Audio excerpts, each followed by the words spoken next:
This is your host Deathmeister, and today we're going to give you a small build tutorial for the new Sun and Moon Dual Katanas. I have tried testing this weapon over and over on different enemy types, and to be honest, I feel like it's not as bad or as generic as I thought it would be. If y'all didn't know, this is Teshin's set of dual katanas that I've honestly been waiting for a while, since I kind of started this game way back when. I always saw Teshin had a set of dual katanas, and I thought that I really would like to actually use those. But this is our, no, not this build, sorry. Build A would be our zero former build, and I think this is relatively cheap. I know Blood Rush is a bit much for some people, but I think this is relatively cheap. We got Blood Rush, and Reaping Ruins for status chance and critical chance. Condition. Sorry, we're not gonna go for body count. Instead, we're gonna go for drifting contact just for the extra bit of status chance, because we're gonna build this high into status.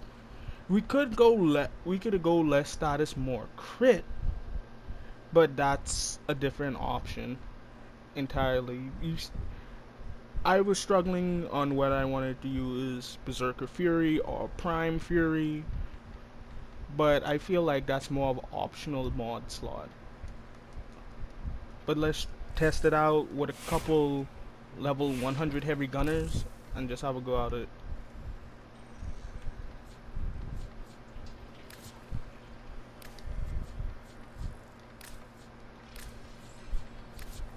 I'm not gonna summon too many, I'm gonna summon about 6, and let's increase the enemy level cap there. Sorry about that, not level 165, let's try this level 100.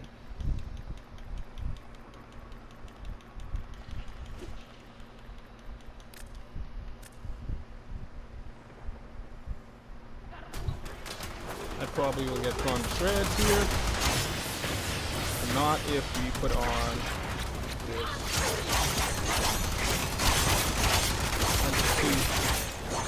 It's good when I get up the combo, but not out the starting damage.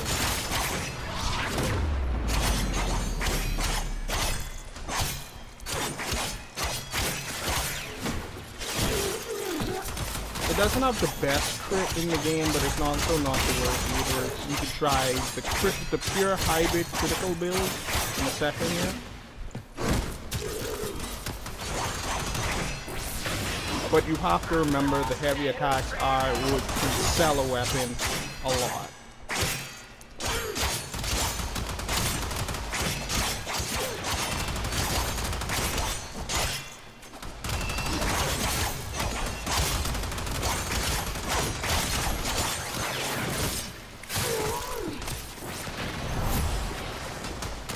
Try to get our energy back up.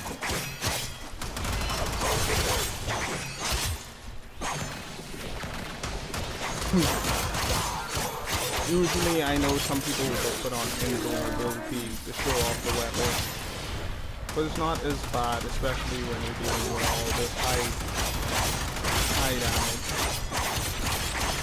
But once you build up your combo multiplier, you will be dishing out massive amount of status and critting every few hits.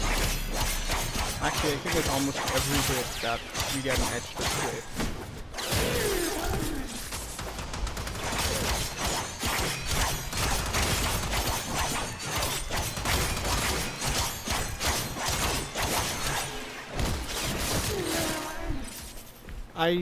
I know that's just a zero former build and a cheaper build for that, but there is something that is way better, and I will be showing that off now.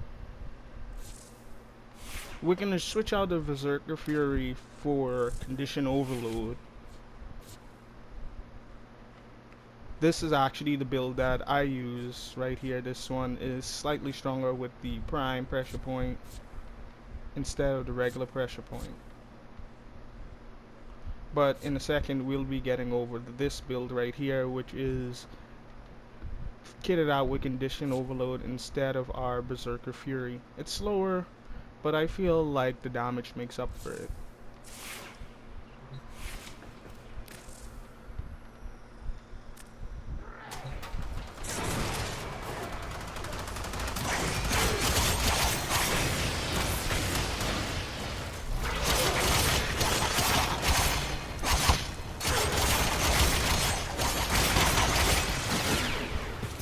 Like the enemies are dropping like flies. I don't even think I need the mercy anymore.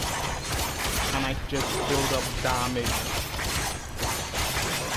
You tell it's a crazy amount.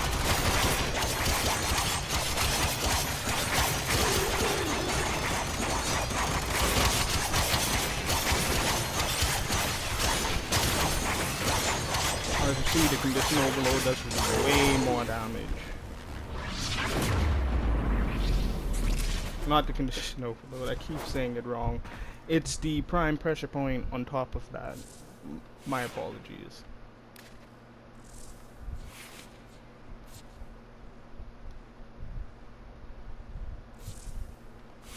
And this is the prime pressure point with the condition overload. I know we could just forego the fire entirely and instead we can build it out for more crit. Like this is something we can do right here. We can where is it? Not the true steel. No, the organ shatter. There it is. We can forget about the fire. So we're not gonna do extra damage to clone flesh. And we're gonna put in the organ shatter. And I know I'm a little bit topped off right here, so let's just replace that with it's slightly low level, I would say. It's not maxed out yet, but the extra critical multiplier can actually help on top of that.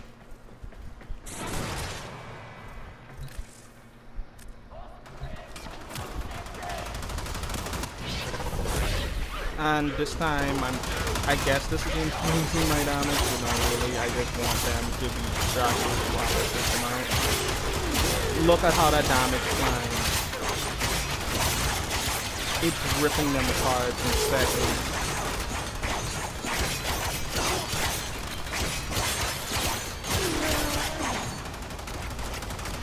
There you go.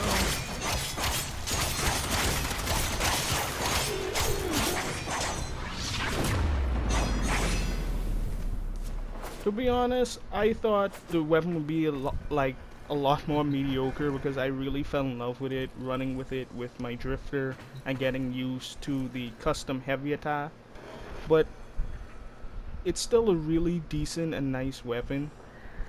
And I really like how I really like the fact that it's actually two long actual katanas. And they're not exactly as long as each other, as you can actually see from the side, but the weapon overall feels really nice to use. But anyway guys, if you want to see more weapon tutorials, please like the video and leave a comment telling me to do so. I don't really do these too often, but I will see you guys next time.